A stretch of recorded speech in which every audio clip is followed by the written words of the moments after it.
Felly mae'r templedi wedi helpu ni i gadw cysondeb fel ysgol, i sicrhau bod y plant yn cael cyfle gwirioneddol i wneud cynnydd, bod y trafodaethau yn digwydd o ran cynnydd y disgyblion, bod ni'n symud oddi wrth trafodaethau a chynllunio y beth, a bod ni'n symud tuag at y pam, a bod ni wirioneddol yn cadw'r cynllunio yn dyn ar bwrpas y dysgu, ond drwy gynllunio mewn dull am y nôl, drwy ganolbwyntio ar pwrpas y dysgu, mae'r athrawon yn gallu cadw cysondeb, gwneud yn siŵr bod y plant yn cael dyfnder yn y dysgu, bod nhw'n cael profiadau eang, bod nhw'n cael mynediad i annibyniaeth meddwl a dyfnder, a bod nhw'n adeiladu ar y sgiliau hanfodol rheini sydd wrth raidd y 4 diben. Mae symud o'r hen gwricwlwm i'r gwricwlwm newydd wedi bod yn hynod gyffroes, wedi bod yn gyfle i ni dreialu pethau newydd. Mae'r gwaith rwan wrth raidd y disgyblion, mae'n lleol i ni yma yn Ysgol Dyffryn Conwy.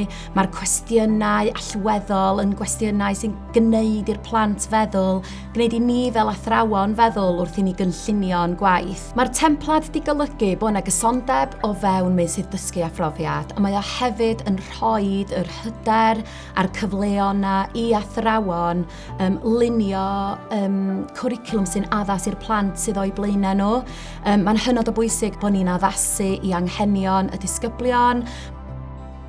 A mewn ysgol uwchradd, dwi yn grediniol fel arweinydd bod rhaid i ni sicrhau hefyd bod y disgyblion yn cael yr un cyfleon arbennig.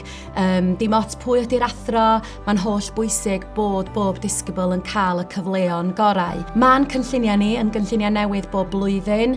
Dyn ni yn edrych ar y byd o'n cwmpas, ar bethau sy'n digwydd. Dyn ni'n mynd ar deithiau tanio, os oes yna bethau pwysig yn digwydd yn y byd. Dyn ni ddim yn styc yn yr un cynllun, ond da ni'n adeiladu ar y dealltwriaeth hwnnw hefyd mwyn i'r plant gael y cyfleon gorau, mwyn cael mynediad i'w cyrsiau, tygau ac addysg ôl 16 hefyd. Mae'r taith ddysgu'n handi fatha gyd efo'i gilydd, achos os ti'n mynd siŵr lle wyt ti o ran y tymor, ti wedi gallu checio'n dolan efo, a fatha gweld faint o gynnydd ti wedi gwneud dros y dymhora. Lle mae'r cwestiwn ymholi, yn lle bod o'n cyfyngu yr athrawon o fewn yr adran i ddysgu un peth penodol, mae o fwy fel cwestiwn dylai bod y disgyblion yn medru ymateb i erbyn diwedd y wers neu diwedd uned o waith. Felly gobeithio mae'r athrawon o fewn yr adran medru cyflwyno'r gwybodaeth i gyd a bod nhw'n hyderus i ateb y cwestiwn ymholi sydd wedi cael ei osod ar ddechrau'r dasg. Mae unedau ni'n cael ei ddatblygu ag adborth bob 12 wythnos a fe newidiadau'n cael ei osod wedyn i ymateb anghenion yr unigolyn. Mae'r athrawon hefyd yn teimlo, wrach, allan ni herio nhw chydig bach ymhellach efo'r dasg yma, neu maen nhw wedi gweld hwn, maen nhw angen fwy o gymorth wedyn. Mae'r gwerthuso'n digwydd yn gyson a mae newidiadau'n digwydd yn gyson. We're still able to access all aspects of the curriculum, really, and I think that's what the template does. It allows us to use variety and to use the actual curriculum to help. As a department, really, we found that we've been able to use a range of our texts that we already have. We're able to research more and actually have more ownership of the work that we produce and that we share together as a department. As an evaluation tool, the template is so important because we're able to make bespoke feedback where they're allowed to return to their piece of work and they're able to expand on it. They're able to do a piece of research based on it. They're able to answer a question that they perhaps haven't considered.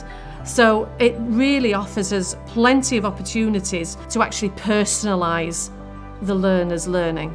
Bob un tymor, neu hanner tymor, da ni efo task box melyn i wneud, a dyna beth sydd ar pen y taith dysgu.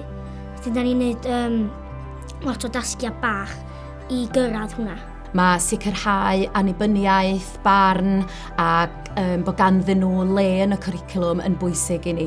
Felly mae'n templedi ni yn cynnwys llais y dysgwr, mae'n arweinwyr canol ni'n dda iawn am gasglu llais y dysgwr yn eu cwricwlwm nhw yn y meysydd dysgu a phrofiad mwyn i ni gael addasu. Hefyd, mae'n bwysig mewn ysgol uwchradd bod llais bob athro yn cael ei glywed wrth benderfynu ar symud ymlaen a pa fath o ddysgu sydd yn mynd mynd i ddigwydd. Felly mae rheini hefyd yn rhan o'n cynlluniau ac o'n templedu ni hefyd.